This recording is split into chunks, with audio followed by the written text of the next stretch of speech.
You're tuning into Black and White Sports on YouTube. The no-holds-barred truth on sports. The main event starts now. All right, Black and White Sports supporters, we're going to talk about the Las Vegas Raiders because one thing has become abundantly clear in the last 3 or 4 days. The hiring of a general manager has become pure chaos for the Las Vegas Raiders.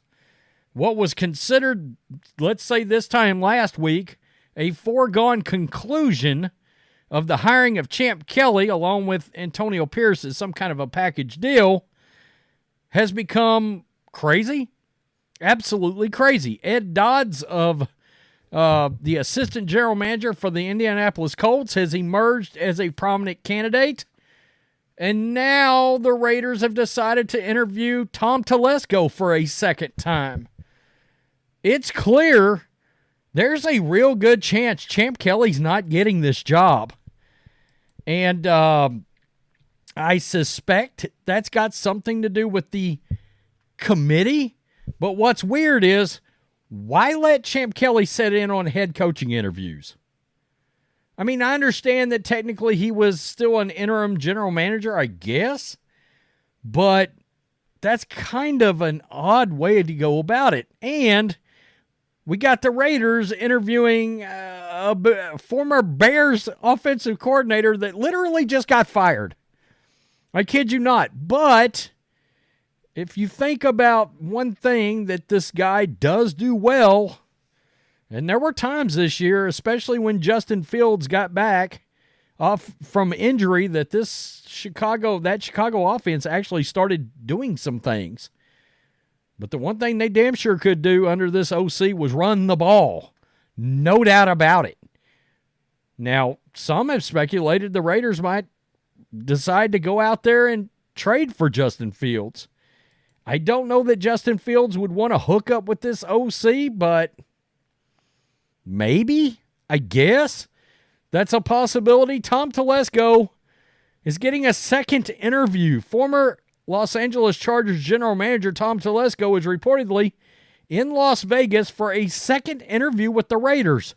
Per The Athletic's Vic Tafar, Telesco initially interviewed for the Raiders general manager position earlier in January, according to NFL Network's Ian Rappaport. Telesco served as Chargers general manager from 2013 to 2023 before he was fired in December along with head coach Brandon Staley following a lopsided 63-21 loss to, you guessed it, the Raiders. The Raiders are looking for a replacement for general manager Dave Ziegler, who was fired in November along with head coach Josh McDaniels after a 3-5 start.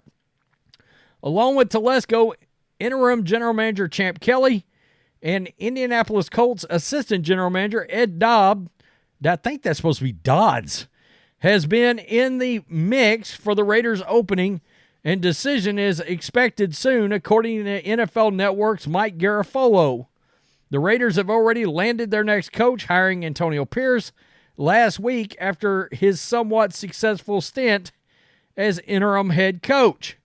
This is going to get interesting. It's already interesting. It's like, what's going on here?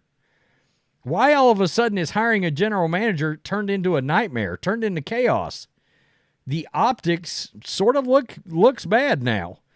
I guess, I mean, look, if they think one of these other guys is truly the right guy for the job, then, look, I don't blame them. I'd bring them back for another interview too. But the problem is the smoke that came out of the building prior to all this starting, right? Now, I got to be honest, Telesco made some pretty good draft picks with the Chargers. He did, right? And he took Justin Herbert when so many thought that he might not be the prospect everybody thought he was, and then he turned into what looks like a hell of a quarterback. So there's that, and he also took some other guys over the past several years like Bosa, etc., that have turned out to be good draft picks. He also missed on some too. And Brandon Staley, that wasn't the guy. I don't know what that was about. Luke Getsy. What? I can't believe I'm actually saying this, but that's a thing. The Raiders are taking a look at hiring an offensive coordinator who received some criticism at his previous stop. A lot of Chicago Bears fans couldn't wait to run this guy the hell out of town.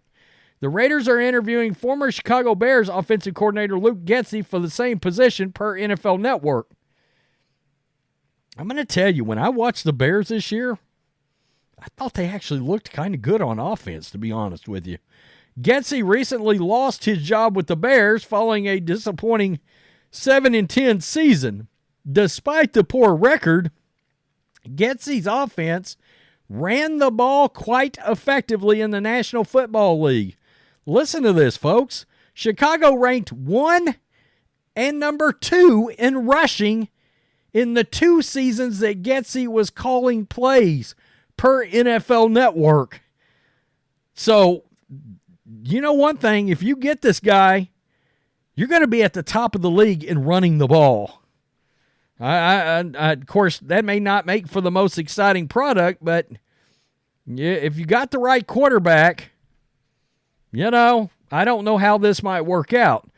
Due to injuries at quarterback, the Bears had to use several play callers during the season, including rookie Tyler Bagent, who played at Division II school, Shepherd University in West Virginia. I've got to be honest. He had Tyson Bagent flashing at times. I mean, I watched several Bears games this year. Yeah, Tyson gave up the job when Justin Fields came back, but for a guy that was like somebody you've never even heard of, I thought Getsy did a pretty good job with him. The Raiders are looking for a new offensive leadership following another disappointing year in Sin City. The Raiders finished the 2023 season with an 8-9 record. Team hired Antonio Pierce as a head coach who will try to turn the franchise fortunes around. I did see where they are requesting permission to interview Zach Robinson. So are the Bears. What's going on with the Bears? Because the news broke that they were hiring Shane Waldron. That was a done deal yesterday morning.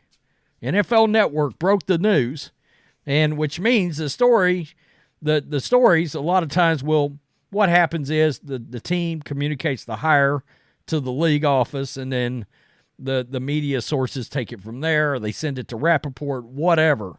But the point is, and to my knowledge, that hasn't changed, that Waldron is still getting the job with the Bears, but I saw where Kliff Kingsbury is making the Bears fly to California to interview him for OC.